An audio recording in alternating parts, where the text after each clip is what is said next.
Welcome to Watch, Review, Repeat. This is the podcast where two best friends discuss the latest in film and television and then do it all over again the following week. My name is Colton Brown, and joining me is Andrew Meadows. Colton Brown, I'm no longer sick. Oh, that's very good news to hear. I'm glad you're feeling better. I myself am feeling quite well, but I wasn't sick in the first place, so it's all good. Episode 51. 51, yeah. Yeah, say we've crossed 50, and we've got another guest with us this week. We're going to welcome back for the third time, Jordan Brown. How you doing? I'm doing well. Thanks for having me on the episode after your anniversary episode. It means a lot to me. Yeah, well, I don't have a good retort for that. Very important individual, man. This is the episode to be on, 51. It's a Hallmark episode. We avoid the anniversary distractions, just get down to business with very in-depth analysis, and that's really what I'm here for, so I understand. Yeah, I mean, that's exactly it. We didn't want to have too much pomp and circumstance, with you on the show. It's business time. That's it. Got my socks on and everything. Yeah, exactly. All right, so got some good things in store this episode. First of all, I wanted to remind our listeners that our Mission Impossible bonus episode is available on Patreon. Head to watchreviewrepeat.com, click the premium tab, and then click the Become a Patron button. It's just going to be $2 a month, basically, and you get access to all of our bonus episodes, including, of course, that Mission Impossible one, and early access to all of our regular episodes, such as this one. And, you could be the first to hear Jordan joining us on the podcast, and I think that that's a momentous occasion, if nothing else, personally. But we're covering Sorry to Bother You this week. The tail end of our last episode, our guest Henry talked about his experience with it, and we're going to regale the listeners with our experiences on it, and it's a hell of a movie. It was a hell of a ride for sure, so I think we'll have some good things to talk about. Andrew, do you have a fun fact you'd like to share with our listeners? I've got a fun fact for you, my friends. Sorry to Bother You filmed 60 scenes in 21 days. How about that? Seems pretty fast, I think. That's a pretty quick shoot, yeah. The entire movie was 21 days? No, it says, according to movieinco.co.uk, /trivia, Sorry to Bother You, around 60 scenes were shot in 21 days. Probably a certain set was only available for that period, so they had to fit it all in. That's still pretty impressive. Especially for a first-time director, at least a feature film director, so that's pretty impressive. And it's a very fun fact. Yeah, have fun with that. I enjoyed it. It was fun for me. All right, so the news this week, we're going to focus on pretty much everything that has not happened within San Diego Comic-Con.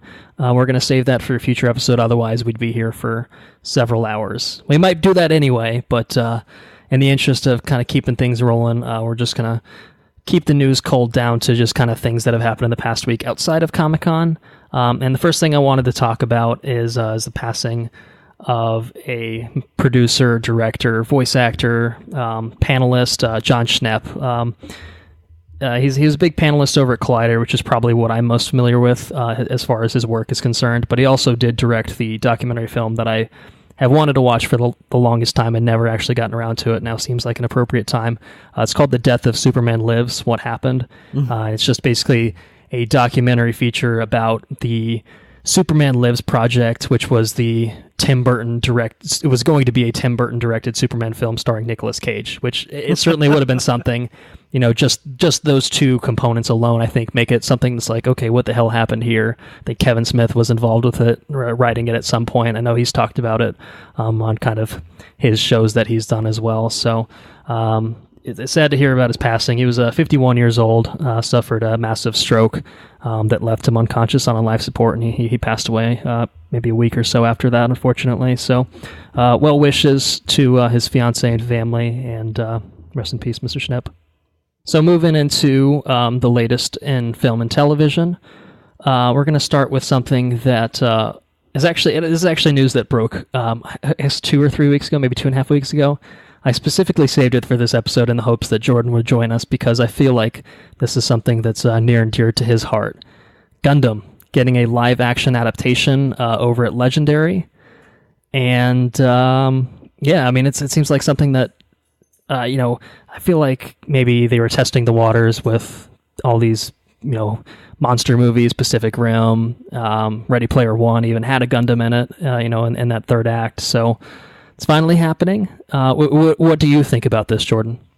Well, I'm excited to see what they do. I was excited by the Ready Player One scene, although it wasn't necessarily Gundam accurate. I don't think it was very cool, and it featured the Gundam. And then there was a very minor reference in the last one I was a guest host on, the Pacific Rim Uprising, just a kind of Easter egg more than anything. But I'm pretty excited about the film.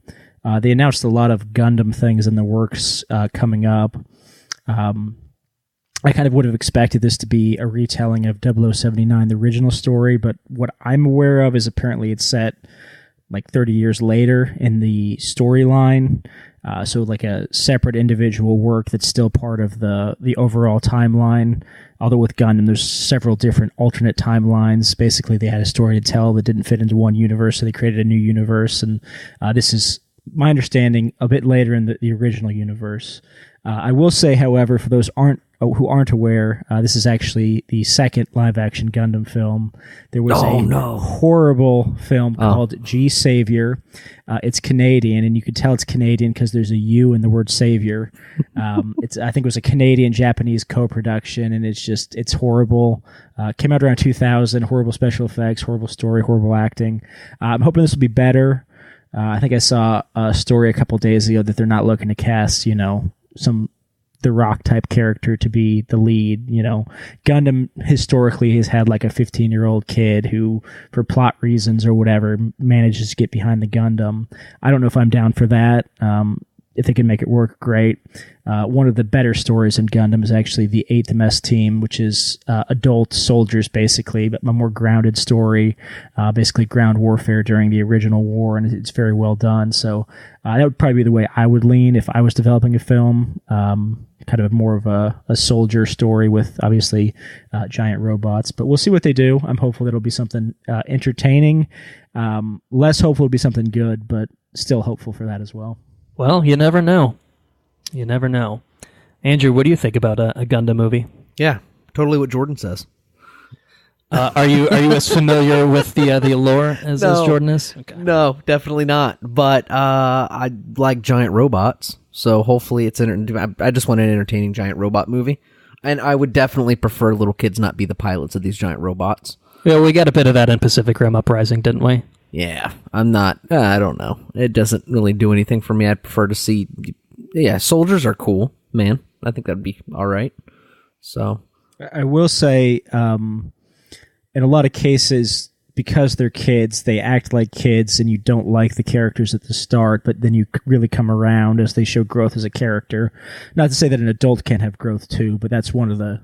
It's called like a real robot genre where there's a lot of focus on like realistic things, kind of like Star Wars is a fantasy and Star Trek's more grounded in reality. Right. There's fuel issues, there's logistical issues, there's a lot of death. It's not just, magical things blowing up. So you do see a lot of character growth even with the kids for the most part. Over the course of a series. Camille from Zeta Gun, which is the second series they did, really shows a huge character growth from one of the worst to being one of the best. So it can be well done. I still personally would go probably somebody in the 18 to 35 range if I was casting more of like a soldier who takes over the Gundam, but we'll see what they do. Yeah. Well, that was far more involved than I anticipated. I appreciate having you give us some insight into the Gundam, because I'm only basically familiar with the general concept of it. So I'm glad I waited to have you on to talk about it. That was awesome. I fully authorize you to edit it down as necessary, but no, that's staying fully intact. Everything. It's all staying in. Super awesome response. Yeah. If only we had actually specialized conversations like that about more things. Usually it's just it looks cool. All right, well. That's our usual go-to. We'll see what happens, and we will see what happens with this Gundam movie. We'll also see what happens with this next adaptation that's coming to us from Mr. Denis Villeneuve, and that is going to be an adaptation of Frank Herbert's Dune novel. which we have received word that Timothee Chalamet is in talks to star as Paul Atreides in it. He'll play the lead in it. So I think actually both of you guys have read this book, if I'm not mistaken. I've read the first parts of it. First 150 pages maybe. Okay, well that's more than me. Jordan, have you read this? I've read the entire series by the original author.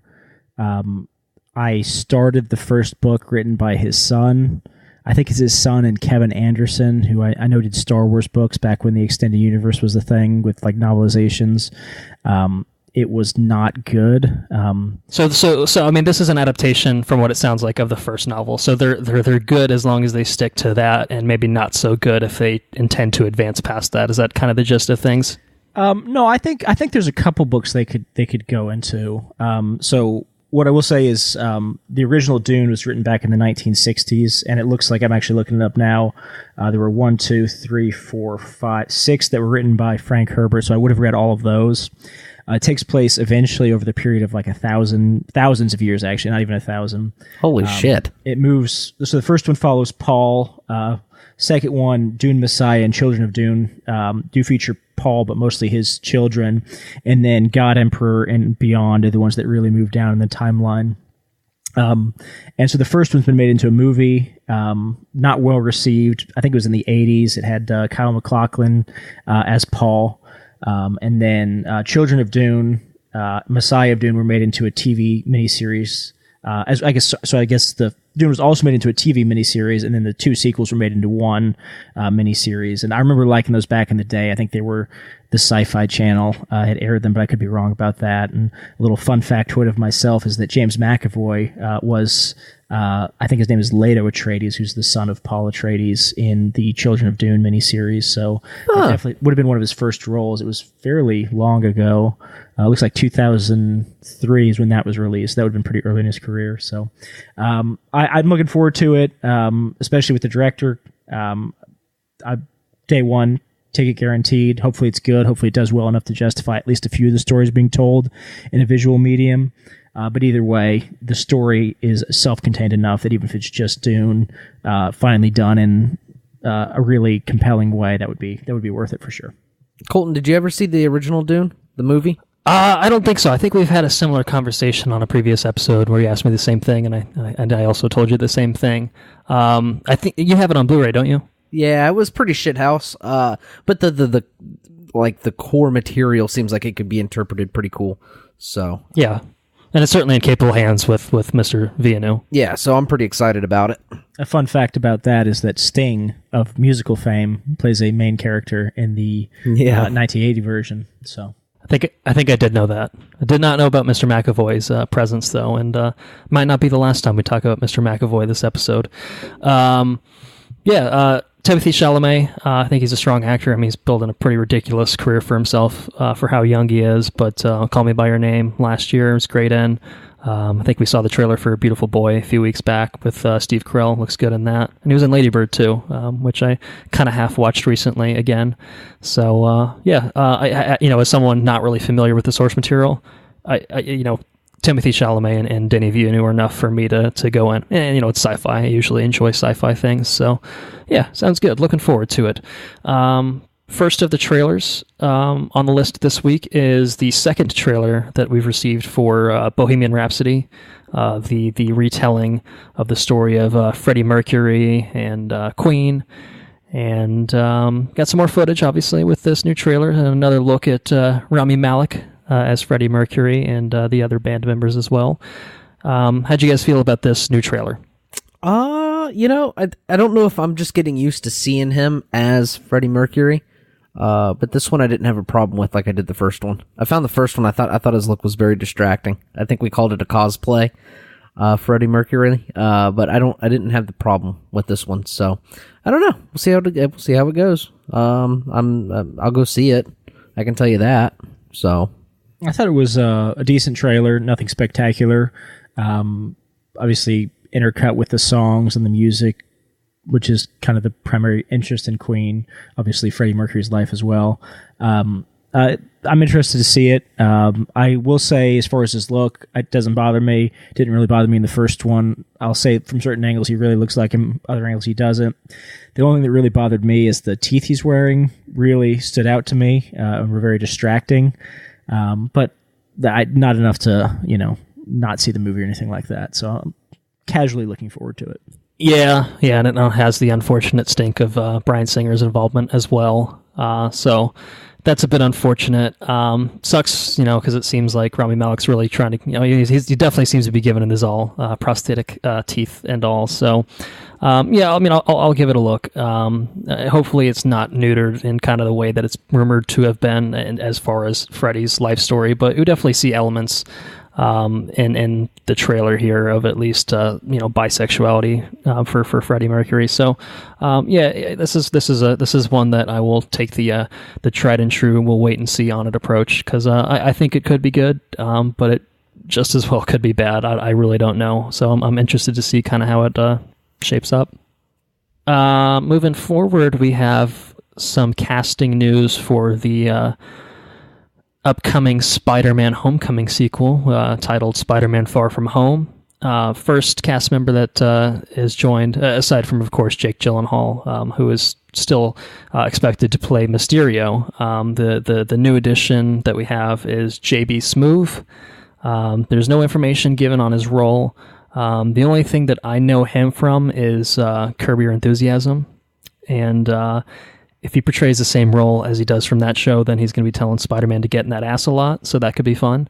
I've seen some speculation that he could be possibly J. Jonah Jameson, or, I feel like the thing with Homecoming, like anytime someone got announced, it's like, oh, it's going to be this comic book character, oh, it's going to be this comic book character, and then most of them just ended up being teachers. Like, I think Martin Starr was in there, he was just kind of his teacher, Hannibal Buress was a gym teacher, and like, those are all great roles, so I'm curious to see if it's going to be something more known from the comic books, or if it's just going to be kind of another bit role or something like that. But second piece of news, this one could be something more tied to comic book characters. Numan Acar, he's a Turkish-born actor. I'm not familiar with him, but he's reportedly playing a character named Dimitri, and even in this Deadline article about it, they're speculating that he could be playing Dmitry Smerdyakov, who is also known as the Chameleon in the Spider-Man comics, which is a pretty cool villain that they could toy around with. Something I feel like that would pair well with the Mysterio, certainly, should they choose to move in that direction. So, a couple of pieces of casting news. Interesting to see how things shape up with Far From Home. How about you guys? I don't have anything to say about the casting. I don't really know either of them. Chameleon could be pretty cool. I think it might be a little too much of a similar concept with Mysterio, but it depends on how they use it. I mean, he doesn't have a fishbowl head. He's just got like a basic white mask, I think he usually has. Something like that, I recall. Yeah, I mean, I'm cool. I mean, Homecoming had technically like 3 or 4 villains in it, but obviously the Vulture was kind of the one that took center stage, so I'm expecting something similar with Mysterio, but, even if he gets a one-off fight against, say, a Chameleon or something like that, it could be interesting. And I think the Chameleon is he's like a cousin of Kraven the Hunter, so that could be a way to, introduce him sometime down the line if they wanted to spark that fire. But it could be cool. I'm looking forward to it. Looking forward more immediately to Avengers 4 to see how in the hell Spider-Man Far From Home even exists. But I guess we'll get there when we get there. Sony seems to be spoiling it a little bit, but we'll see how it goes.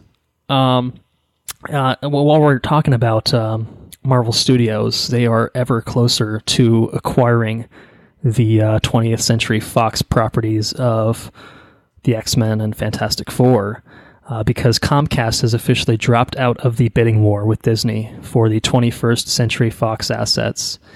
So pretty much, pending regulatory approval, Disney will acquire most of those assets from 20th Century Fox. And that paves the way for Disney to absorb all those properties. Obviously, there's much more coming with it than just the Marvel Studios part of it. But it's pretty crazy. I think the latest number on that deal, I think we talked about it maybe a couple weeks back, is that it's a $71.3 billion deal. Jesus Christ. That's crazy. It's a lot of money. It's not bad. It'll also give, I think it'll give Disney. I think they'll give them basically majority ownership in Hulu. So, I mean, there's a lot of things that are going to happen with this. TV studios, FX is part of that too. So, yeah, definitely remains to be seen kind of what the fallout of this is going to be beyond just kind of the obvious, they get these properties and stuff like that. So, definitely big news, for Comcast to basically just bow out at this point. But it's another breaking development in the story. If we don't have anything else on that, I guess we can talk about a couple new trailers we got. First of which is for a movie called Overlord. So this was originally supposed to be a Cloverfield film. It very well could still be, but if it is, then they're not exactly leaning into that. Possibly fallout from Cloverfield Paradox not going over terribly well, if I had to speculate. But this one takes place in World War II. It's paratroopers that basically get, dropped behind enemy lines, and then they run into Nazis experimenting on humans. There's some sort of supernatural element to it. Some craziness going on, and we see a bit of that in the trailer. How'd you guys like it? That looks pretty fucking cool. I'm pretty pumped about it, I think. Yeah, I like the trailer quite a bit. I had heard the news about Overlord in the past, so it took maybe 30 seconds of the trailer before it clicked. Maybe after I saw the robot logo or something, it put it in my mind. But I enjoyed the trailer. I thought some of the air scenes were pretty incredible looking. Looks like they'll be pretty exciting in theaters. One thing I will say is it really did give me a World War II vibe or aesthetic. I don't know if I've been trained to expect some kind of filter on a movie or something to show me that it's in the past, but it kind of, other than the uniforms and some of the scenery, it looks like it's a movie that took place in 2015 or something. So maybe that's just me, but that's just one thing I picked up from the trailer. Not to say it's bad, but just one thing I picked up is it seemed like more modern in its presentation. It definitely got like a Castlevania, or not Castlevania, Wolfenstein. Got like a Wolfenstein vibe from it. Yeah, definitely strong Wolfenstein vibes. I'd agree with that. Yeah, for sure. So, I don't know. I'm all about it. Yeah, it looked fun. I mean, it is produced by J.J. Abrams. It's coming from Bad Robot, his production company. So, for me, it doesn't really matter if they decide to integrate it with like Cloverfield or not. Like I said, if anything, Paradox, at least for me, kind of left a bad taste of them trying to tie things together too overtly in a way that felt very unnatural. And so, if this works better as a kind of a standalone thing, maybe like A Quiet Place could have also been a Cloverfield film. Great, let it be its own thing. I'm cool with that. And it's cool to see Agent Fitz in a movie. I don't think I've ever seen him in a movie. Ian DeCasker. That's pretty cool. Totally cool. Good for him. I think he was kind of absent for part of the beginning of season 5 because he was filming this, so they kind of had to film around his absence. I guess he didn't go to space with him. I think that's why. They kind of worked that into the storyline as part of that. But anyway, that's my fun fact for anyone that watches Agents of S.H.I.E.L.D. It's a small but active fan base that includes at least Andrew and myself. That's it, man. It's good shit. It's good. It is good. The other trailer we got is for the upcoming M. Night Shyamalan film called Glass. It is the final installment in a now trilogy consisting of Unbreakable, Split, and now Glass, bringing back Bruce Willis and Sam Jackson from Unbreakable and James McAvoy. So there you go. From Split. Very interesting trailer. I haven't seen Unbreakable myself in a good long time. Still haven't seen Split, but as someone that, despite those things, I thought that this trailer looked pretty interesting. How'd you guys feel about it? Makes me want to see Split for sure. Yeah, I think that's kind of where I'm at with it. And that maybe would kind of influence, how much better I'd feel about this or not. Jordan, have you seen Split by any chance? Yeah, I saw Split. I thought it was a pretty enjoyable movie. Not like perfection or anything like that, but solid and enjoyable for sure. I still will never trust M. Night Shyamalan to deliver a good movie. Fair. But based totally on fair. Unbreakable probably being my favorite that he's done and also enjoying Split, I'm definitely going to see it and probably opening weekend and hope that it comes together good. But the trailer itself I thought was well done. I enjoyed it. So I'm looking forward to the movie. Yeah, I'm definitely looking forward to it. If nothing else, I think, closer to the release date, it'll be a good time to revisit Unbreakable when it came out in 2000. So I don't remember if I saw it exactly then, but I definitely saw it, closer to its release date than to now. And, I had a younger mind at that point, so I'm not sure how much I even remember from it. And Split, it's only a couple years old now, but it'll be a good time to go back in and get caught up in time for this one to come out, which I think it's January of 2019, if I'm not mistaken. January 18th, 2019. So yeah, about a half a year away. So I think I can fit them in. It's only 2 movies, right? Yeah, easy. All right. So the standalone Todd Phillips Joker movie is happening. As a side note, it's set to begin shooting in September in New York, and the studio, of course, being WB, has set an October 4th, 2019 release date. So they're fast tracking this bad boy. Joaquin Phoenix will play the Joker in it, which I think is good casting in and of itself. And Zazie Beetz is in talks to join the cast as well. No details on what character she would play. Oh, I'm sorry. No, there is details. She would play a single mother who catches the interest of the man who will become the clown prince of crime. Now that sounds bad. But she was great in Deadpool 2. She's great in Atlanta. Great actress. Love to see her in more things. Unfortunately, this is a project that just I am having a hard time getting excited about, shall we say. Yeah, no, I'm okay. They're making it, so I will probably see it. I don't want this movie. Of the 2, this is the one I would certainly prefer.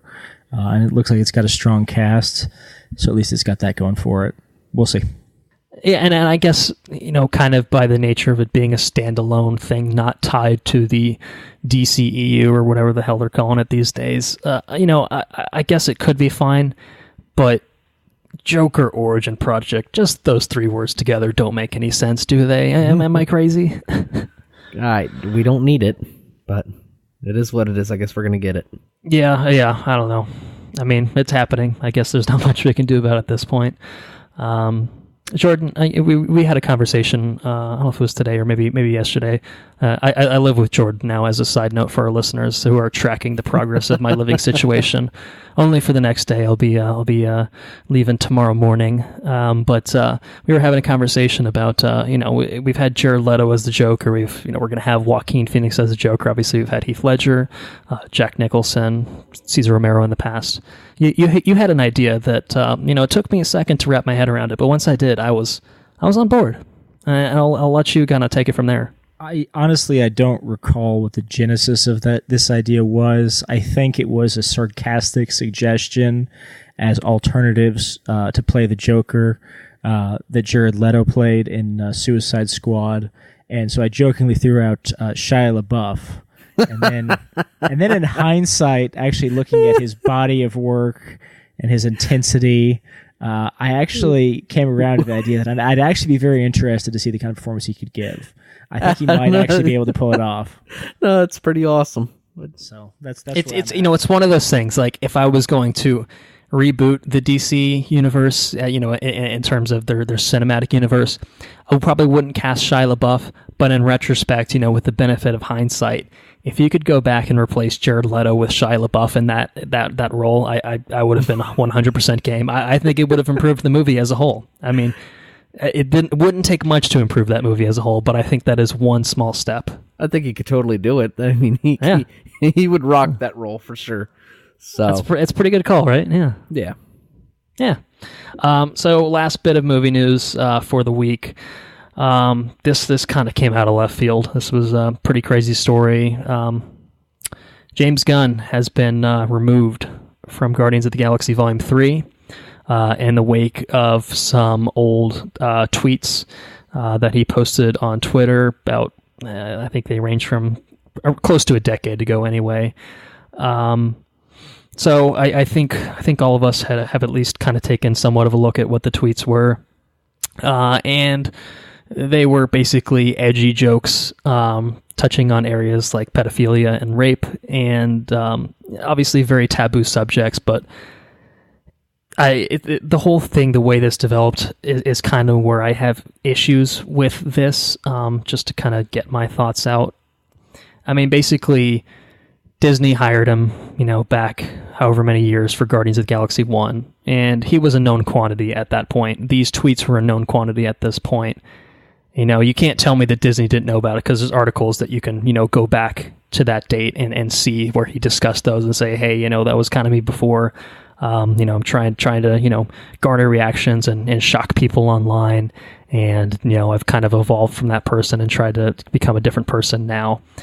And basically the only reason that these even resurfaced is because, you know, he's kind of he's active on social media, criticizing the right wing, criticizing the White House and stuff like that. So, you know, he pissed off the wrong set of people who basically unburied this shit. And, I mean, Disney took swift action, you know, saying that it's not in line with their views and, you know, kind of stuff along that line. Indefensible and inconsistent with our studio's values is what Alan Horn, Disney chairman, said.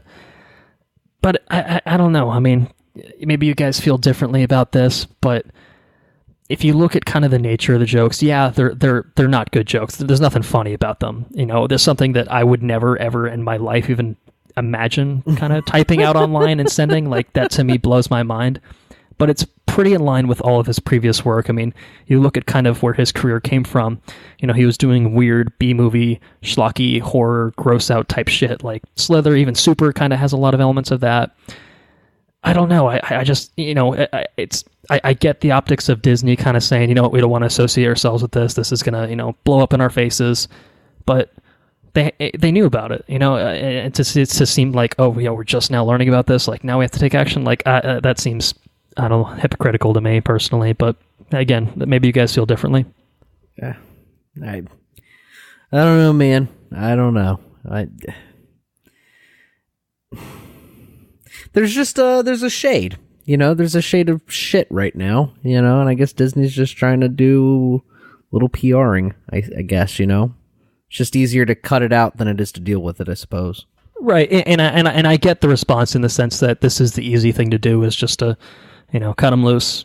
You know, we can move on without him. And I think that's true. I mean, you can definitely make Guardians of the Galaxy without James Gunn. You know, they started making it without him in the first place. You know, he didn't come into Guardians of the Galaxy until a script was already written. So it's not to say that they can't move on without him, but I feel like this possibly sets a bad precedent moving forward. But I don't know. Yeah, Jordan, do you have thoughts on the matter? Yeah, I mean, I don't want to get too deep into the political morass, but I think Disney's ultimately the one that comes off looking bad here, especially with the fan base of these kinds of movies. I don't think it's going to make them look bad enough that people don't spend the money on the future releases, be that Guardians or Avengers or whatever. I will say there's a petition for whatever that means, which is almost nothing, that started a day or two ago, and 130,000 people have signed to get him rehired onto the movie.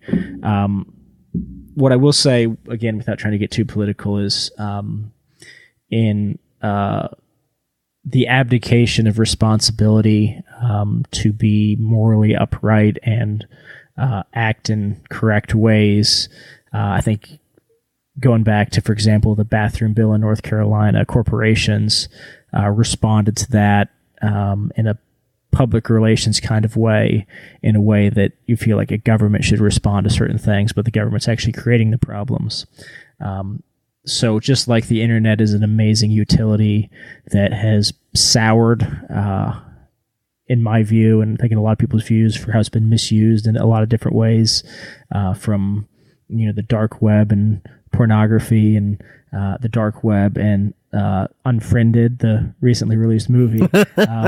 Yep. Classic. It's kind of like the corporate response, advocating for what's right and proper, maybe went a little too far in this situation, especially when you consider, again, he's a celebrity known for this type of stuff. He was hired when this stuff was known. He even basically did a public apology back in, I think, 2012, saying, like, look, I'm not going to delete him because I wrote him, but, you know, I've changed and I'm not really a fan of the things I said back then, and, you know, be better going forward. And then the source of the whole thing being, you know, calling Nazis pissed them off. So they did the research to bring up stuff that people already knew about. I think Disney comes off looking bad. I doubt the petition does anything, but it certainly would be nice if they reconsider their position. I wasn't even super on board with James Gunn back in the day. I mean, I did really like Super, but like Slither and some of the other stuff, I wasn't sure like he was the guy I would have hired. And honestly, Guardians of the Galaxy I liked but didn't love as much as a lot of people did the first time. So I think another director can probably do fine. I think probably the only thing we'll really be missing out on is probably James Gunn's catalog of music that kind of fits the Star-Lord character now. But I think Disney messed up here. Yeah, I mean, it is worth noting too that he finished the script for Volume 3. So do they scrap that entirely? That seems insane to me, because I'm sure they have kind of dates and stuff already set for it. So one way or another, if they use any elements of a script, he's going to need to be credited for it. In which case, well, what's the point if he's still getting credited? The people that are still kind of in agreement with Disney's response, do they take offense to them using components of his script? What happens with the cast? I know Dave Bautista's kind of gone online and said, hey, this is bullshit. I don't agree with that. I support James Gunn. His brother, who's Kraglin in the movies, obviously it's his brother, but he has his back too. And a lot of people, 150,000 people have his back, Yeah, right. Yeah, but it's also one thing to have 150,000 fans. Disney can withstand 150,000 fans. It's when the cast starts kind of that's true getting a little bit difficult about it, then you might kind of run into a bigger PR situation potentially. But there's a couple of people that have come out in support of him. I think I saw Selma Blair came out in support with him as well. So I think, yeah, like I said, I think it sets a bad precedent overall. And I guess we'll kind of just keep an eye on it in case Disney does decide to kind of change their mind on it. I don't anticipate that, certainly. I think that at this point the decision's probably been made, but certainly if we get news on who they might bring in to replace him for Volume 3 and how they're going to proceed with kind of the movie at that point, we'll definitely keep you guys updated on that front. Shall we move into TV news? Let's do it. All right, so first thing is a little glimpse at Stranger Things 3. It's a clip of a new mall that's coming to Hawkins, Indiana. So, I mean, the whole thing, it doesn't really give us any details or anything about the upcoming third season, but it does tease I feel like a pretty exciting new setting for the show. I feel like the mall is a very good 80s type setting, and I feel like it could also play very well with sort of the upside down imagery. I think that could be interesting. And we did get a look at Maya Hawke as Robin, aside Steve Harrington, Joe Keery's Steve Harrington. So there's a little bit to go on here. You can say we're getting some hints at maybe some elements that are going to come into play in Stranger Things 3, but I think it's still coming out, I guess probably 2019 at this point. It wasn't that long ago that we got the second entry. So how'd you guys feel about this? Oh, it's going to be so good. I like Stranger Things a whole lot. I think a mall would be cool too. I agree. I thought it was fine. I'm looking forward to the show. The feel like of a VCR recorded video cassette, the look of the mall were all kind of cool. I don't know if they made this as a set or if they like went to one, there's a websites about like all these abandoned malls in America, as things have changed commercially and people shop online or whatever it may be, the reasons people have abandoned these. What I think would be a cool idea, and I don't know if they did this, is if they kind of went into one of those abandoned malls and filmed the upside down and the abandoned mall and then kind of renovated. Oh, that'd have been cool. The other stuff later. So I think it would have been a cool idea. Again, I have no idea if they did or didn't do any of that, but it seems like it would be a cool idea to kind of go. A lot of those abandoned places are pretty cool. There's abandoned theme parks and stuff like that as well. Just kind of a cool visual if you ever get interested to look into that online. Huh. Yeah. There's definitely that's kind of what I was thinking. When I'm thinking about an upside down version of the mall, I kind of pictured that like abandoned feel. I feel like that would be something that would be really interesting to see, especially kind of when you compare it to kind of maybe that lively 80s mall setting. So yeah, it sounds like we're all looking forward to Stranger Things 3 when it launches in 2019. Good things on the way. Andrew, you might groan about this, but I am excited about this upcoming TV series that will be landing at the CW. It's another DC character, another DC property. It's another DC show coming to the CW. All right. And it's one that I'm definitely going to put on the list for myself. It's Batwoman. So this is I guess sort of a spinoff. The Batwoman character is going to be making her CW debut in the upcoming crossover event that will be airing in the fall of this year. Okay. I think it's Supergirl, Flash, and Arrow. I think Legends, for whatever reason, is not part of the crossover. I'm not sure what the explanation on that is.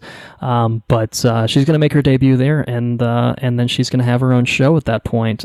So it's going to be part of that CW universe from Greg Berlanti. And I think I talked about it when I think we mentioned the news about her making her debut in that crossover. I think it's awesome. It's going to be the first character on the CW that is openly out. Kate Kane is the alter ego of Batwoman. She's open lesbian. I think that kind of. I mean, I don't know how many shows can you think of having. Openly out lesbian is kind of the main character. And then she gets to be a superhero too on the side. So it's a pretty badass combination there. Cool. I love the character design. She has her own solo series and as part of the DC, Rebirth kind of relaunch they did, I guess a couple of years back now, but she was also in Detective Comics as kind of one of the leads of the team alongside Batman. And, I really enjoyed kind of reading her character, so I'm excited to see. Hopefully, CW doesn't bungle her costume too much. I mean, they've done okay with some of them here and there, but less leather, please, would be great. But I am excited. I am excited certainly about this show being in the works. Does it interest either of you? It doesn't interest me enough to get caught up on all the shows. I feel at this point I'm too far. Sure, that's fair. I'm so far behind, and I feel like a lot of it's just such a slog. I can't invest myself in it. So, I'll sit back and I'll watch pictures or clips or whatever. But I think that's as far as I'll invest myself in it. Yeah, I think I'm pretty similar. I've heard really good things about the character in the comic books, and certainly all for the inclusion of the character in the show. But unless I hear it's amazing and I don't need to watch 15 seasons or whatever the other stuff to jump into it, I'm probably going to pass. But if I do hear otherwise, then I'd be happy to follow it. But for the CW fans in general, I'm glad that more stuff's coming out there, and hopefully it's quality stuff. Well, how about this next TV show that's coming to Sci-Fi? Sci-Fi is a bit of a bad word around these parts because we're still pissed about them almost potentially permanently canceling The Expanse. But Nightflyers is coming to Sci-Fi.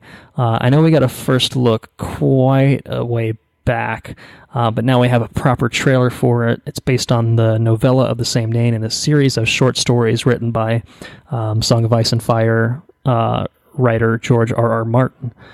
So how do you guys feel about it? It looks like... it looks a little bit Event Horizon-ish, doesn't it? Or is it just me? Yeah, that's definitely one of the vibes I got from it. I could see that. I think I actually turned to Colton after we watched the trailer and said it looks like Interstellar had a baby with the Cloverfield Paradox movie from a few months ago. I don't know. I'm interested due to the talent attached, but we'll see. Are these are they based on books? So, yeah, according to just kind of the Wikipedia, I guess there's a short story that's called Nightflyers, and then he penned a couple other short stories. I don't know if they were sequels, prequels, or how exactly they were connected, but they are taking kind of their basis from Martin's work.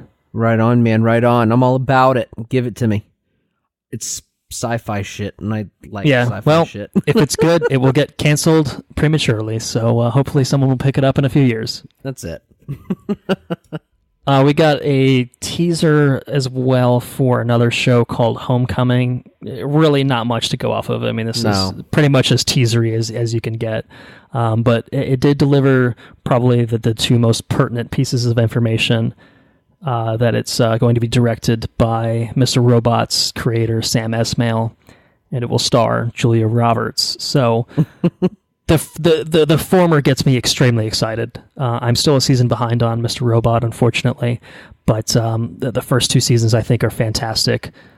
I don't have an issue with Julia Roberts, but she's not an actress that gets me like I need to see it now. But Sam Esmail's name definitely is something that does make me think, okay, I'm in just on that alone. I don't know how. I mean, how'd you guys feel about this teaser? Yeah. There wasn't a lot there. What do you know anything about the show? Do we know what it's about or anything?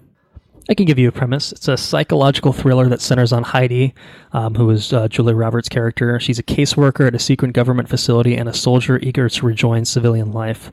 So it's not a ton to go off there, but a little bit more certainly than the teaser gave us. And it is coming to Amazon, if I didn't mention that already, on November 2nd of this year. Okay, well, I guess that'll be a show. I have to imagine we'll get a proper trailer before long that will give us probably a better idea, at least, of kind of where the series is going to go. I need a trailer. Yeah, there's nothing to it for me to have any thoughts on, other than it was a stylish trailer. I heard good things about Mr. Robot. Julia Roberts doesn't do anything for me one way or the other. So it's a holding pattern for me. Wait and see future trailers or, critical or casual reception to it.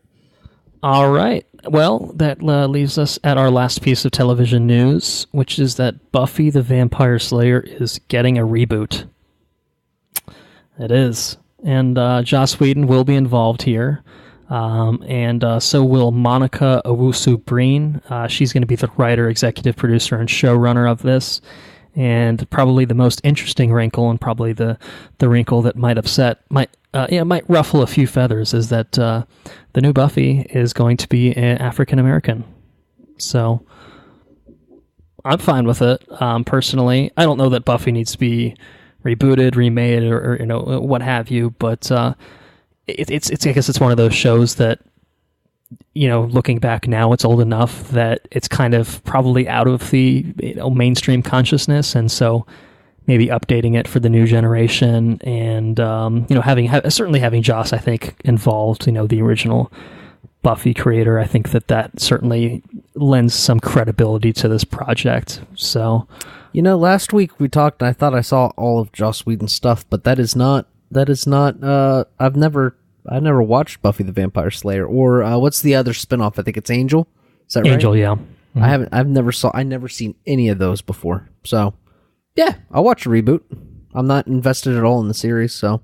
Yeah, I saw the movie. I've never seen the TV show. I don't really care about it. And it's not to say that it's not good. If I watched it, I may, in fact, become invested and read all the comic books and all that kind of stuff. I just, it's not to my interest at the moment. Diversity is good. My understanding is the premise is, like, Slayers are a thing that, like, there are different Slayers, so I don't understand why they can't just be like a sequel series as opposed to a reboot. I guess they need the name recognition, but not on board. But, if anybody's interested into it, then I guess good for them. Yeah, I'm willing to give this a look. I guess I'm the only one here that's seen any Buffy. I never finished the series, to be fair. I think I watched at least the first 5 seasons of 7, and then I didn't watch any of Angel, which had 5 seasons, I know for sure. So, is it good? Oh yeah, I really enjoyed it. I think kind of, there's dips in quality from season to season, but I don't, nothing significant that is so much better or worse that it makes it hard to come back to. I really enjoyed it when I did watch it. It is a show for me. I wouldn't mind revisiting it and kind of, just binging the whole thing at a certain point. I need a lot of time to do that, and I'm not going to have a whole lot of time coming up pretty soon, but it is something that I do recall enjoying quite a bit. So yeah, I do agree with you, Jordan. It is interesting that they're kind of making this a reboot instead of kind of a sequel-ish series, but I don't know. Yeah, name recognition, brand recognition certainly is a thing. So I don't know. I guess we can leave it there, and maybe when we get some casting trailers, anything like that for this, we can pick it up from there.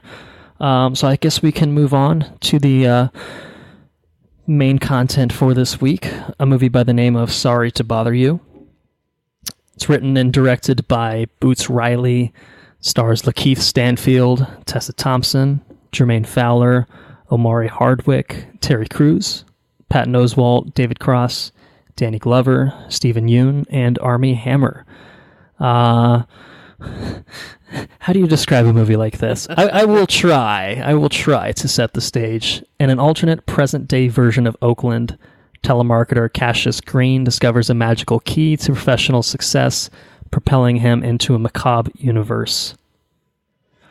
So, sorry to bother you. This is it's a hard movie to pin down, I think. Super stylish. Oh yeah, that's definitely something that I think stands out. Is it's rocking a lot of style, and Boots Riley is, I think, principally a musician. Jordan and I were kind of doing a little Googling because we were unfamiliar with him. I think he's part of a hip-hop group called The Coup, and he's also one half of Street Sweeper Social Club, which is a project he had with Rage Against the Machine's Tom Morello, who we actually, I think, saw live. So we've seen the man perform. I don't remember much of it, to be fair.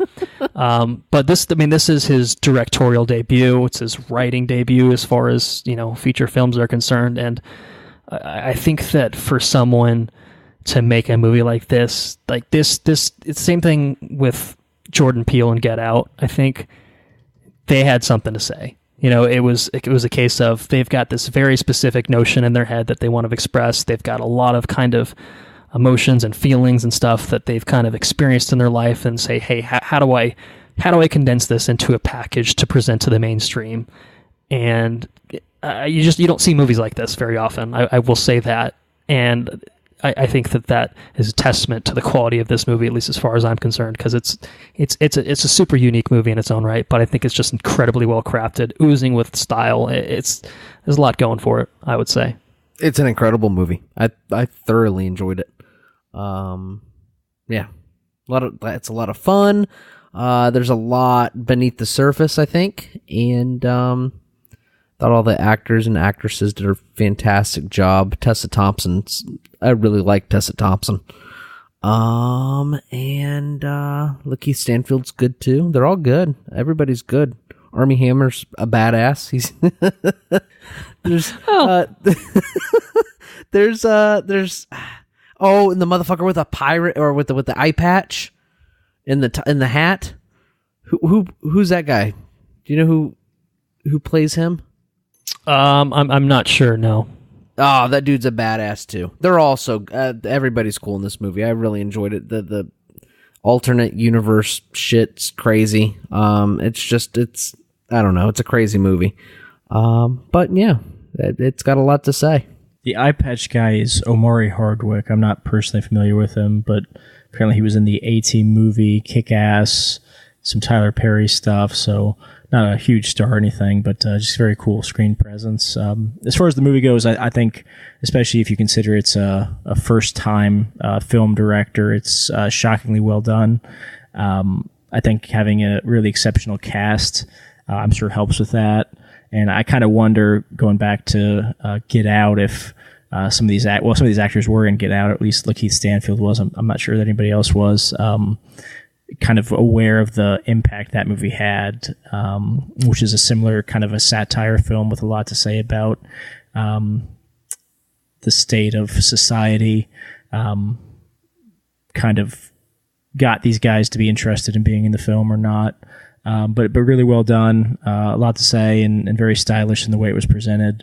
I actually have seen it twice. When it first released locally a week and a half or so ago, I watched it, and I watched it again tonight just to refresh myself on it. But it's to put it mildly, that it's a little freaky in certain places how the movie goes. So I think a second viewing is actually quite beneficial on this. I don't know if I'd watch it one day and then the next day, but a week and a half, it really gave some time to settle in and really think about it while I was watching it the second time. Interesting. That guy's name is Mr. Blank, and I think that's deeply poetic. There's a lot of shit in that movie that's real deep stuff, man. Mr. Blank. It's an interesting thing. There's a lot to think about in this movie, though, for sure. Yeah, it's definitely something that I think Andrew and you and I both watched for the first time today. So what we're putting on the record here is kind of our immediate reactions to it, and it's a movie that, if we recorded this 2 days from now, I might have something else to say, might have some different thoughts. So I'm kind of just, in the immediacy of everything, taking it all in, because let me tell you, there's a lot to take in.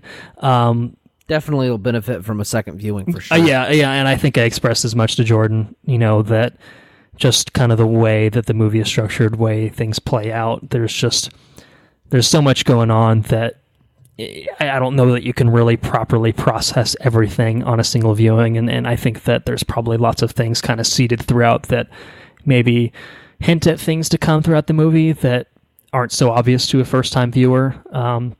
So yeah, I mean, it's a wild movie. It is pure insanity. Obviously we can't get too much into it just now. We'll wait until we get into spoilers. We'll have certainly some things to talk about, but I just, it's insane. I mean, I know I knew the general premise walking in, and, I was sold. I think that there's, again, I think, when we saw the trailer, however many months ago, I mean, you could tell, that there was like a specific style to it. I don't think either of us probably predicted kind of how exactly things would have gone. If crazy it is. If you did, then mad props to you for having that sort of foresight. But yeah, I mean, it definitely blew me away. I was kind of speechless. By the end of the movie, I was just like, I don't know what to think about this. I really enjoyed it, and like, there's parts of it where it's just like, oh wow, like that's intense. Or like, holy shit, like. But in terms of kind of things I can vocalize, I guess, since this is a vocal medium that we're speaking through. Lakeith Stanfield, you guys have talked about him. He's fantastic here. Great in Get Out, also great in Atlanta. But he's a star of the show here, and for good reason. Every sort of emotion that the character goes throughout the movie. I mean, he just completely sells it. Tessa Thompson is wonderful as always, always an appreciated presence and everything. And I'm glad that she's taken over things. Like, she's popping up in everything, and please put her in more things. And everyone else is great too. I mean, Patton Oswalt and David Cross certainly as the white voices are pitch perfect castings. Just anytime when Cassius has like a little chuckle, and you just hear the David Cross version of the chuckle, like that was enough for me to just make me laugh. And then Armie Hammer, I don't know that badass is the word I would use, but he is smarmy as fuck in this, and he's great in that bit role that he does have here. Yeah, so hats off to the cast, and hats off to Boots Riley. And I think, Jordan, you said it definitely helps to have a cast like this to kind of bolster your movie, but I don't think that this movie is possible without someone like Boots Riley coming in with that very specific vision and a script that he himself wrote that clearly hit on some points that he wanted to hit on, and it's not always completely on the nose, but there's definitely a lot of things in here that are very topical, very relevant, and very kind of biting commentary on our culture today. I guess. I mean, not just today either. Certainly, kind of our past as well. So, hell of a movie, hell of an experience. Don't know that it's for everyone. I would say it is most definitely not for everyone. But I think for Andrew and I, you and I have very similar sensibilities most of the time. Jordan and I are effectively the same person as well. So I think that it's a movie that I think appeals inherently to us. It's got that style, and it's got so many things going for it that I think it was definitely a movie for me walking in. I'm excited to see this. I was really excited to see this, and then certainly Henry talking about it on our Ant-Man episode, saying like, yeah, you guys need to see this. I want to hear your thoughts. And I'm like, great. I want to see it even more now. I was very, very happy with it. So I think that's where I am with my non-spoiler thoughts. You guys have any other non-spoiler thoughts? Not really. I will say, in anticipation of our spoiler sections, there's just so much to this movie in terms of the commentary that I'm certain we're going to miss covering things entirely, and we'll probably miss the point of certain things or the message that certain things we're having, because it's really every scene, including the 60 that they filmed in 21 days, has something to say, and so there's really just a lot of depth to it. And we are also three white people, so there's probably certain things in the film that it touches on that maybe we see in our lives but aren't necessarily impacted by in a way that people of color or anything could really kind of draw more personal experiences and from. So that's probably worth pointing out. As a counterpoint to that, this is a podcast and nobody knows what we look like, so this could just be our white people voices. Well, that's okay, all right. Well, no one's seen you. Our baby pictures, Andrew and I baby pictures are on the website. So, but you're good. You're in the clear. You are totally in the clear. I haven't seen any genetic tests to prove that we're related, so it's still possible. Fair. Yeah, I guess it actually was it just popped in my head. So before we go to recommendation, while we're talking about style, I loved all the sequences of him popping into the same room with everyone. That's just a really cool stylistic touch to have. So it popped into my head. I wanted to put it on the record, but I certainly agree. That and the music, which is the same music used in the trailers, used in the movie at a couple points. Mm-hmm. The trailer really sold me. Absolutely, and that was a big part of it. Just the kind of very cool vibe of what you're talking about. Yeah, and that's actually a good thing to point out as we kind of move towards a recommendation. I would say you should probably. I don't necessarily recommend you watch every trailer, but I feel like that trailer is extremely close in style and tone to the movie itself. So if you watch maybe that the trailer that came out and you're like, I have no interest in this, that might reflect your opinion on kind of how the movie itself will turn out. There's certainly more to the movie than there is that you see in the trailer, but I do think it is certainly indicative of it. And again, it was a trailer for Andrew and I when we talked about it. It was one that were like, hell yeah, like this came out of nowhere and it looks awesome. And so as far as my recommendation, I think based on my experience with the movie, I would recommend seeing in theaters. I'll put an asterisk on that and say that it's not a movie certainly made for everyone. And again, I think people might take away different things from it. And as Jordan said, there's probably things in it that maybe flew over our heads, or we're just not going to talk about, or might misinterpret, or whatever the case may be. But there was certainly more than enough in there that it hit hard when it needed to hit hard, and it was still enjoyable when it was intended to be enjoyable. And, I think that as an experience, it's definitely worth experiencing in theaters, and it's definitely one that a few months down the road I'll add to my Blu-ray collection without hesitation. So, yeah, no, I recommend you go and see it in theaters. It's definitely a very smart, well-crafted movie. The asterisk definitely it deserves the asterisk. It's not for everybody, but I don't think that necessarily means not everybody should see it, because there's definitely a lot to be said in the movie, and it's well told. So yeah, definitely go see it in theaters. Excellent movie. What I would say is I think the last third of the movie is where a lot of these disclaimers, maybe not for everybody, are coming in, and I can certainly see that argument. But I think it's still worth seeing for sure. And I think people that have problem with the first 2/3 of the movie are probably the type of people that should have the most need to see the movie. Yeah, that's probably fair. But my recommendation is actually going to be Blu-ray. I think it's totally worth owning, and to be honest with you, I think it's absolutely worth seeing in the movie theater. I've obviously seen it twice. I just don't think that there's necessarily anything about this that makes the movie theater experience. I guess the movie theater experience is always better, unless you have an annoying audience or something bad about the theater, uncomfortable seats. But I just don't think there's anything inherent in the movie that makes it necessary to see in theaters. So it's not to denigrate the movie in any way. It's just I think this is totally fine if you want to pre-order the Blu-ray and watch it when it comes out instead of making a trip to a movie theater. Although obviously if you're somebody with the Movie Pass or the new AMC plan or whatever it may be, seeing it for free or for really cheap, then definitely see it in theaters.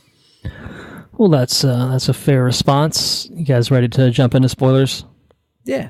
All right, so full spoilers for Sorry to Bother You. Should we start with the third act, or do we want to dance around it for a bit?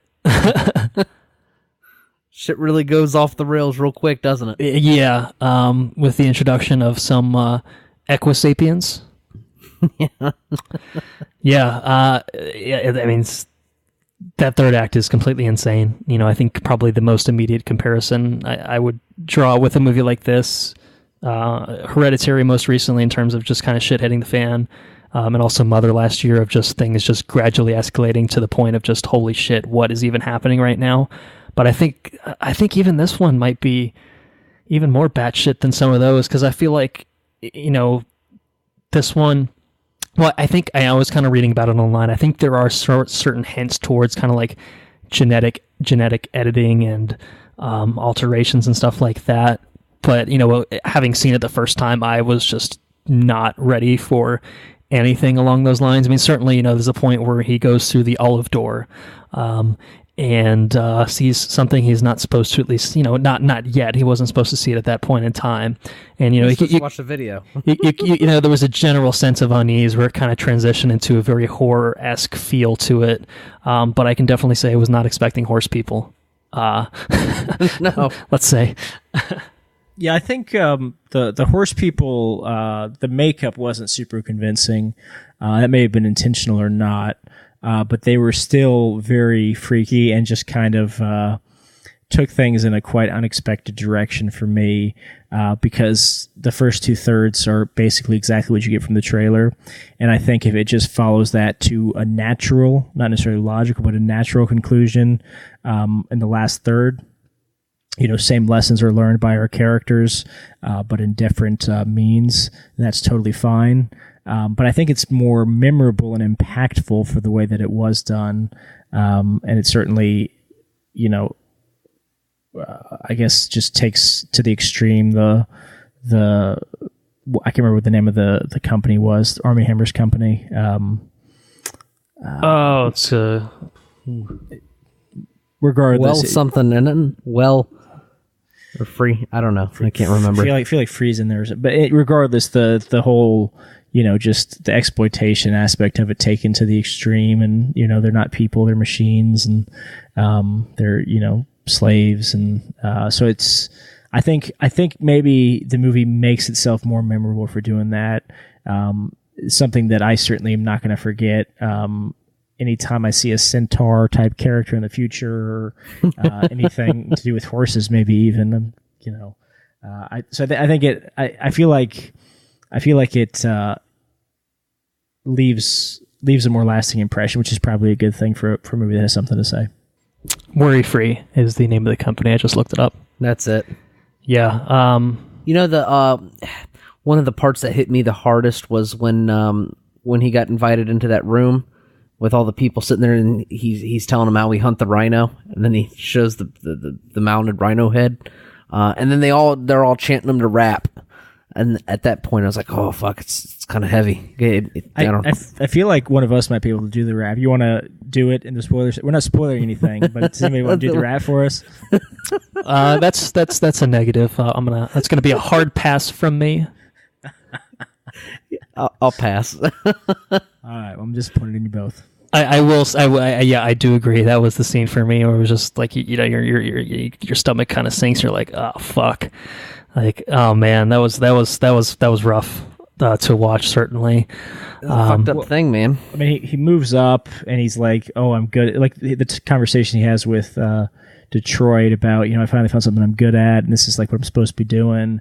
And then 24 hours, 48 hours later in movie time, it's, Dance for Me. So, as much as he's good at it and he's succeeding at it, like, it's not, like I said, he's fitting a mold. He's nothing. He's nothing to them. And right. And just in case I forget it, the Mr. Blank, I guess is what they're crediting it. And I'm not sure. I don't know if you guys have thoughts on why they didn't give him a name, or his name is, bleeped out. That's the only time, unless I'm mistaken, that he uses his actual voice is after he's kind of been humiliated. Like, so when he's getting humiliated, sit down and tell me an interesting story. He's just sitting there and not cheering him on, not making any expression, not even moving. And then he does the rap, and he's not, involved in that. And then he's kind of sitting there feeling depressed, and he comes up and he actually talks to him in his normal voice as a person to give him news. It's good for his career, but probably bad for his humanity. But like, he does it like he talks to him like a human being. So I thought that was an interesting aspect. But again, as far as the name goes, I'm not really sure on the meaning of that. Maybe he's been so assimilated to the machine he doesn't even have a name anymore. I think I've some people online have talked about, I guess, the symbolism of the eye missing. So I can't claim it as my own idea, but assuming the eye's missing, but the fact that I think it's his left eye that's covered, and the opposition are the left eye, and so he's got the left eye, so he's got no opposition. He's fully assimilated or something like that. So I don't really know.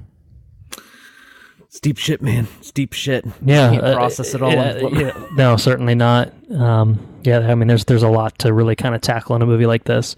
I think one of the things I enjoyed most about it is kind of the, there's a lot of sequences of them like watching programs on television. There's, what was it? I Got This Shit Kicked Out of Me is one of them. Yeah. And just even the way that like the news and everything covers, like those are some of my favorite sequences in it. And obviously it kind of takes a bigger presence when he goes on this, the I got this shit kicked out of me at the end, gets covered in shit, and basically blows the whistle on this, on the Equisapien thing, and then everyone's just like, yeah, it's fine. I think even that's a fantastic idea. Yeah. Well, I think there's a bit, I think kind of after that, where like Stephen Yeun's character is kind of just like, if you introduce it to them like that, then they'll just, without a solution, they'll just get used to it. And whereas if you bring forward a solution, then things are different. Like I was just like, yeah, there's a lot. I mean, like I said, there's dialogue in this. There's just moments in this where it's just like, holy shit, like this is definitely coming from a very, it's obviously not told in like a super personal manner, but there's a lot of personality injected into this. I feel, within the script, within the direction that really just kind of hits hard. And I wish I could recall the line, but that line you just talked about, and then I feel like there's another line that, again, I can't recall with Detroit, Tessa Thompson's character, where I feel like there's several points. Whereas, satire is not sitting down and telling you this, and this. It's showing you, and you have to kind of realize on your own why it's wrong. But I feel like there's a few points where they basically tell you a strong point about what the film's trying to make. I think that's one of them. And I feel like she has a moment, either in the breakup scene or maybe in the museum, where she kind of explains exactly what it is that's going on. So I think that's good to kind of drive it home, and I think those are strong points, and whether they're self-inserts from the writer-director or exactly where they are, but I think those work well in the film. Definitely. It's good stuff, man. And it's funny, too. It's a very funny movie. Yeah. I've left quite a bit of it. I mean, yeah, even when you're laughing at things, it's like, yeah, well, that is true, isn't it? Yeah, I think there are genuine moments of just, good humor in it as well. And a lot. I do think a lot of it is kind of just laughing at kind of it's all kind of exaggerated up to 11, but you can still kind of see through that. There are a lot of moments that it's uncomfortable laughter in some ways, but it's still funny nonetheless, and it's it manages to kind of ride that line between kind of a dark comedy and maybe getting too depressing, but it's really good stuff. I guess I was trying to think. I was like, there was more commercials on the TV. I guess the worry-free ads and stuff are also part of that as well.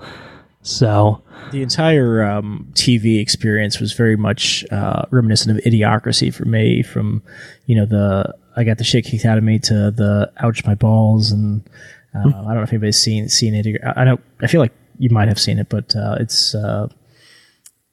it's far future in that one, and this is alternate present. But just the kind of commentary and style presented is very similar. I mean, I don't have anything else to say beyond that, but it was reminiscent to me both times I watched it. Yeah.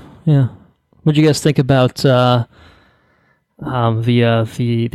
performance, Detroit's performance at the end? Where they're throwing lamb blood on her? I think, yeah. And cell phones. And cell phones, and yep, that one. Yeah, man. It's fiery. Fiery is an apt description. I would agree with that.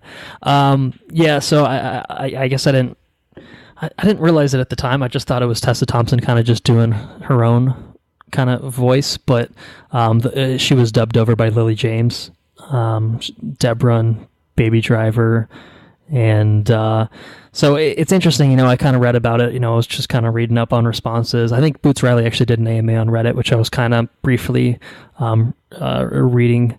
I didn't get through all of that.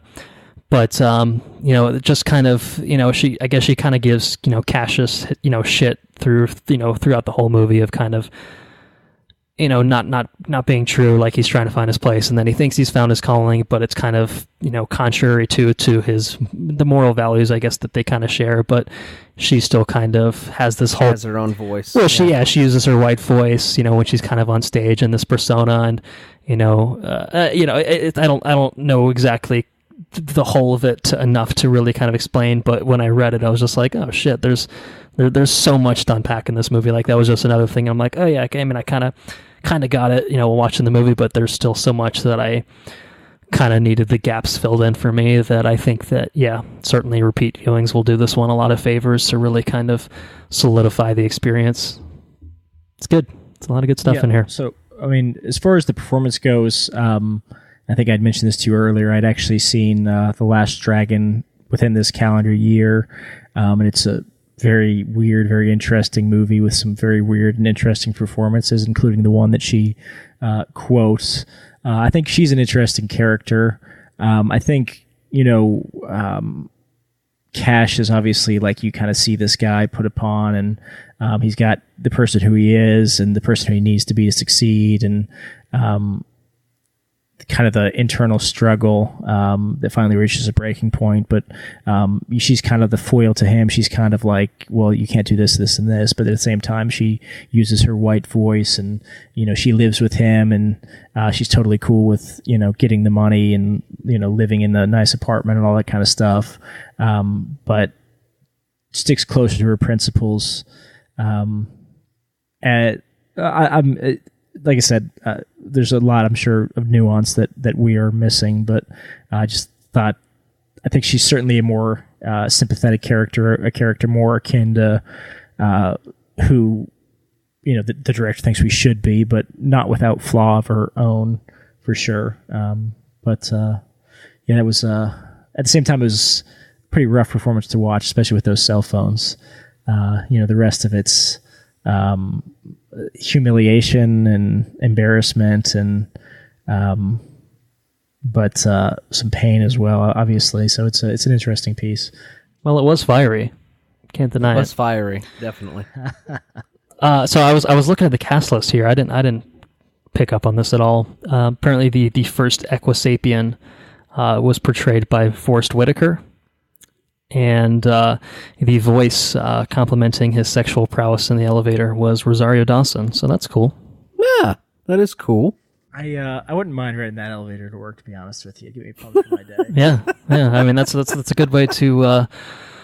I wouldn't want to put in the fucking PIN number though. The shit was ridiculous. yeah, that was pretty good. So you don't want the filthy pores in your place of work, okay? It's just simple security, basics of security. So I don't have too much else that's immediately coming to mind. Again, we could record this again in 2 days, and I'd probably have another hour to talk about, honestly. But something we didn't talk about yet is kind of the ending of the movie.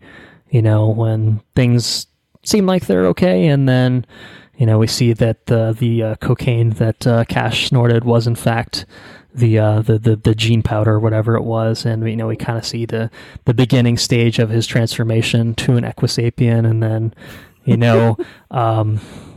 couple title cards later we see a scene of him kind of crashing into Armie Hammer's house, saying, hey, fix this shit. Fix the shit. Yeah. So, what'd you guys think about the ending? Kind of leaving in that spot there. What I will say, I guess before I get there were a lot of bit players in the cast that I thought gave really good lines. Danny Glover I thought was good. Terry Crews I thought was good as well. I imagine they were probably on the set for a few days, but they certainly lended some presence, and I certainly got a good laugh out of Danny Glover basically saying, in slightly different words, "I'm too old for this shit." Mm-hmm. Yeah, that was good. But as far as the ending goes, I mean, I think it's going back to that line by squeeze about, show them a way to do it, and back to the point with Armie Hammer telling him, I want you to be their MLK, but controlled by me. I mean, it kind of seems like by the end of the movie, like the whole idea, the whole concept is so shocking to him that as part of his plan, but as part of just doing what's right, he sets them free. And, the respect and the same struggle comment, like it kind of slips into that role as a human. So it obviously just takes it kind of further to the end, because the point of the movie wasn't that they won. I mean, I think it clearly indicated that, the fact that record stock market surges, that the movie indicated that they lost that battle, but not necessarily the struggle. And so I think he kind of fell into that role. And, I don't know that this is a movie that's going to get a sequel. I don't think it needs a sequel. So I don't know that he gets cured, or whether there's a really hilarious way he described the antidote as secret sauce or whatever it was. I don't remember the language he used. I'm not so sure that exists, but I think sounds like you just made that shit up. Yes, exactly that. But the evolution of the character into that kind of that MLK role as kind of the leader of these people that deserve their own rights, and that's going to be a growing portion of humanity or whatever they may be considered to be. So I think it works for me. But it was, also there's just certainly a satisfaction in people getting what they deserve, which, you don't want to end on the note of the main character necessarily like, oh, well, that kind of sucks. Like, I'm kind of down on the movie now, but then you're like, okay, he's making the best of it, and this bad guy who made it happen is getting what he deserves. So it kind of comes together for me. And they dropped the little title in there too. It was nice. I liked it. Yeah, and when he pulls him up on the intercom, and it was pretty cool. Point number 2, horsecock. So it beat me to it. I was just about to get there. I mean, he has it now, so it's up to him to properly utilize it. So any last minute thoughts? Sorry to bother you. I enjoyed the people, the guy that hired him, and the dude with the tattoos on his face. Yeah. Actually, yeah, I kind of forgot because he kind of disappears when he becomes a power caller. But yeah, I really enjoyed. I guess we've probably been mostly talking about the madness that is the third act, but the first 2 acts are great. The whole concept of the white voice is I think it's constantly hilarious anytime he switches in and out of it. And I agree. The cast of characters in there, and his friends too, were pretty great. So. Yeah. It's entirely worth watching Arrested Development, or even just the highlights of Tobias Funke, because I think you can certainly appreciate the white voice even more in hindsight. Yeah, it's brilliant. That knowledge. But yeah, they were really great. The whole trio, the manager that hired him, that initial interview where he calls him out of his bullshit, but it's like, what doesn't matter. You realize what we're doing here. We're not mapping the human genome. I thought that was good. The guy with the tattoos on his face, apparently inspired by Suicide Squad, and the celebrations where he's riding him and throwing his fist in the air and all that kind of stuff, and the girl, Kate Berlant's character, I can't remember what her name is. Is it Diana Debicherry? Yeah, that's it. It looks like debauchery to me. Well, it's not. So, like her the way she plays it, the typical meeting that should have been an email bullshit, followed by the do we get more money and the non-answer, and the way she's acting in the elevator as he's moving up in the world, and she wants to bang him right then and there. It's they're a really great part of the cast. Like I said, if this movie had been the logical conclusion to that, 2/3 of the movie I think would have been great as well. So not to castigate or cast doubt on the decision made to go the way they did, but there was an equally entertaining movie in there, I think, just a little bit less batshit. It happens the moment he snorts that incredibly long line of cocaine. Yeah, that's true. Mm-hmm. It kicks it all off and it cranks it up to 11. Yeah. So I think it definitely would have worked both ways. Certainly more memorable, as you said, to have it this way. But maybe the more straightforward approach would be I guess maybe audiences would probably be more on board with that, whereas, the third act, the way it's structured now, might lose a lot of people. But yeah, fuck it, man. I thought it was awesome, just the way that things just completely went off the rails. Totally dug it personally. I did. I was just kind of looking at the article about this. Apparently, Boots Riley wrote the screenplay in 2012. And it was inspired by his own time working as a telemarketer and a telefundraiser in California, and his need to put on a different voice to find success. And he didn't have any. Jesus. He didn't have means to produce it at that point. So he actually, with his band The Coup, they actually recorded an album called "Sorry to Bother You" that was released in 2012, kind of inspired by that script. So. I don't know if any of the music kind of made it into the movie. It seems like that would be a cool thing. And maybe I just didn't notice it. But I would be curious to kind of go back and listen to that and see if kind of like the lyrical themes kind of touch on, similar concepts or even maybe similar plot points, or if it's just kind of a general connection there. I don't know. It's interesting. It's another fun fact for our listeners this week. Totally. So, like I said, I've pretty much, I think anything that's been stored in my head from the showing this afternoon, I think I've kind of gotten out on the records. Do you guys have anything else? That's it for me. Negative. All right, so that is the craziness that Sorry to Bother You is. Worth checking out. I think if nothing else, you should form your own opinion.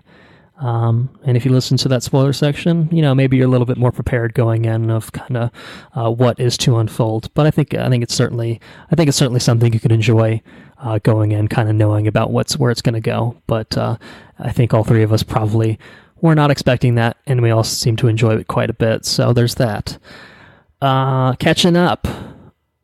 Who would like to begin here? Andrew, let's check in with you.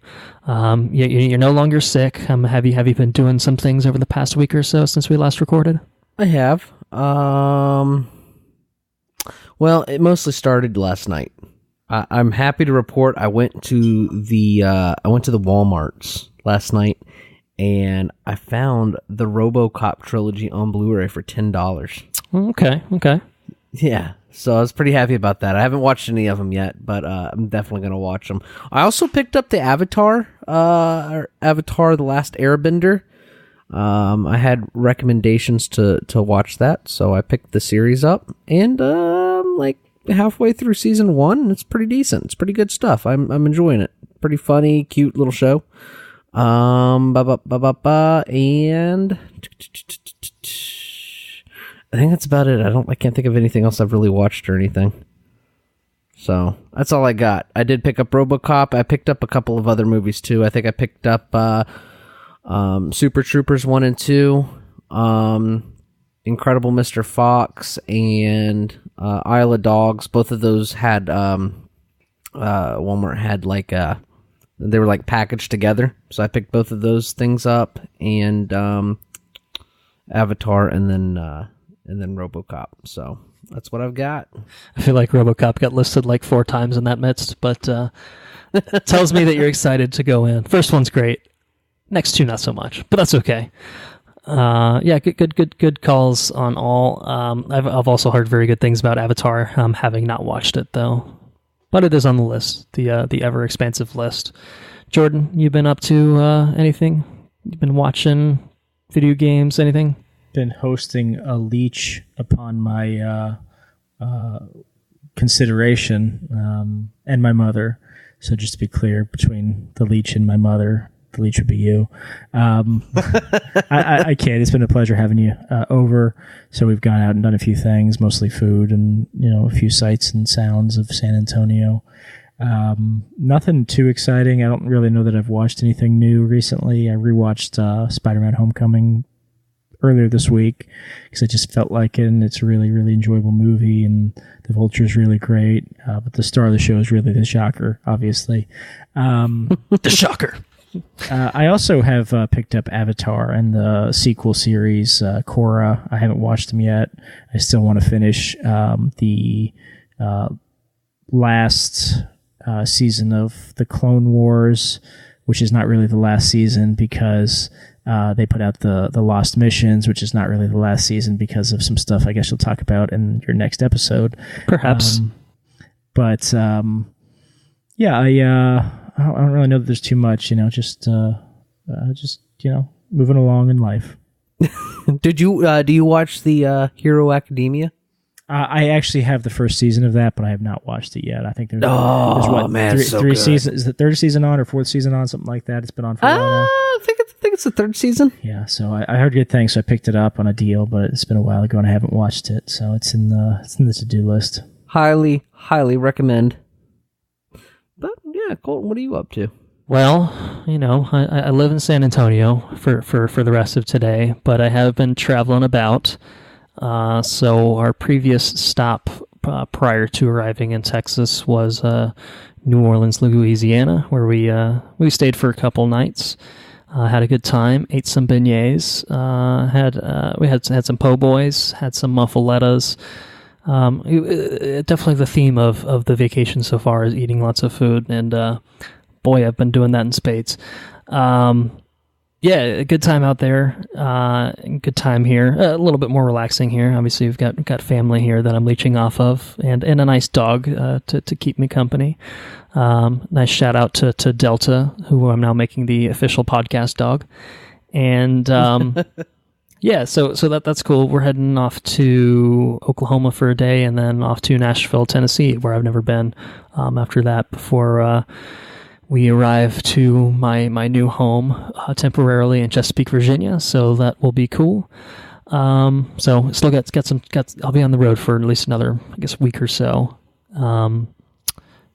Other than that, I mean, just kind of due to the nature of kind of traveling and seeing things, I haven't had, my usual time to plop down on the couch and binge TV shows or anything like that. So the one thing I did watch, Jordan actually watched it as well with me. I don't know if you've seen it, Andrew. It was an Uncharted fan film that came out. It's about 15 minutes long, and it stars Nathan Fillion as Nathan Drake. Oh, yeah? Yeah. It was pretty well made, very well put together. Certainly for a fan film, you can kind of tell that it doesn't have the greatest budget, certainly, but they definitely, made use of what they did have at their disposal. And, there's a few, like Stephen Lang, he's the big Avatar guy in the mech. He plays Sully in it. So they obviously got a few people in it that probably worked for nothing, I would imagine. But it was pretty fun. One thinks that they might be, trying to do that as kind of a, test the waters, like, hey, Sony, like, look at this shit. This is pretty cool. Like, let's do an actual budgeted version of this thing. And Nathan Fillion's probably in his 50s by now, but I thought he looked pretty good for the role. I think he got in shape. He's on some sort of TV show coming up where he plays like a 50-year-old cop who's a rookie or something. I don't know. I'm sure it'll be great. But I thought that was pretty fun. It's it's free on YouTube, so certainly worth checking out for free on YouTube. Other than that, the only thing I have had really time for is to play the Switch, just because it's a very easy device to play when you're traveling about. I beat Mega Man 4 in the Mega Man Legacy Collection. Mega Man is a franchise that Andrew adores, as a side note for our listeners. Almost as much as baseball. Definitely, yeah. Two are my favorite things. I mean, if he could just play a Mega Man game at a baseball game, he would be in heaven. In heaven. But no, it's fun. I think the Mega Man X Legacy Collection is right around the corner. I think a couple days away, so I'll probably end up picking that one as well. I beat all of 200cc in Mario Kart 8 Deluxe. Got some gold Mario action. Really fun game. I lost the cart, or at least I thought that I had lost my cart. And then when I kind of packed everything up to move, I ended up finding it, so it made me very happy. So I've been kind of going back and revisiting. And they actually added the Breath of the Wild Link design, and they added like the cycle that they added as part of the Breath of the Wild DLC. So it's kind of cool. So it worked out well that they added some new content when I happened to be playing it. And then I picked up Octopath Traveler. It's the Square Enix JRPG. I started it, played about 20 minutes, and then I got anxiety because there's like 8 characters you can start from. And I'm like, oh no, did I pick the right person? So you basically, I know you can recruit everyone, but you're kind of locked into having your starting character until you finish their particular story. So I kind of haven't gotten much further than that, but I do hope that I will be much further along to have some more detailed impressions the next time we record. Did you play the demo? I played the first demo they put out, where I played as Primrose the Dancer, and they put a second one out, which was basically just like a 3-hour timed version of the game. You could carry over your progress, but I didn't play that one just because it's like, it comes out in like 2 weeks. I'll just wait and, I don't want to play 3 hours and then not be able to touch it for 2 weeks and then kind of just never go back to it. So, I enjoyed I played the first one. I enjoyed the first one. Yeah. The first demo. Yeah, I mean, it's just kind of the full-fledged version of that. So, it definitely seems pretty cool. And I think that one only had 2 characters you had access to, whereas this one, you have all 8 that you can start with. So, yeah, I'm looking forward to sinking my teeth into it when I do get the time. I think that's it for me. So, you guys want to go ahead and wrap this up? You heard it here first. Yeah. You did. Thank you guys for listening. If you enjoyed what you heard, spread the word. We are on Patreon, as I mentioned at the beginning of the episode. Our Mission Impossible bonus episode, our 5th bonus episode, is available there as a timed exclusive. So, again, website is watchreviewrepeat.com. Just head there for all of your Watch Review Repeat needs, really. We got links to our socials on there. Got links to all of our episodes, got links to our Patreon information. So it's a one-stop shop. Just head that way. If you want to send us any questions, comments, or suggestions, you can do so at our Gmail account, which is watchreviewrepeat@gmail.com. Our intro and outro track is Mechanolith by Kevin MacLeod at incompetech.com. It's licensed under the Creative Commons by Attribution 3.0 license. And next episode is going to be a bit of a departure for us. We will not be covering a movie, and we will not be covering a TV show. We will be covering all of the news that has come pouring out of San Diego Comic-Con 2018. It was just so much that we couldn't fit into this episode without being here for 3 hours, and so we thought, well, there's not really a whole lot coming out until Mission Impossible. Let's go ahead and fill that time with all the trailers, all the news that's come out of there. So there's some good stuff in there, and there's some stuff that maybe it's not so good, but we'll certainly have things to say. So thank you, Jordan, for joining us, making your 3rd appearance here at Watch Review Repeat. We always enjoy your insight, especially when it comes to Gundam and the like. But no, you always bring fun things to the table. So we hope to have you on again in the future. Yeah, thank you, man. Thanks for having me. Appreciate it. And with that, I will let Andrew sign off with our customary sign off. Now that he's up to speed on our ways. Take us out. Ladies on the Minjay.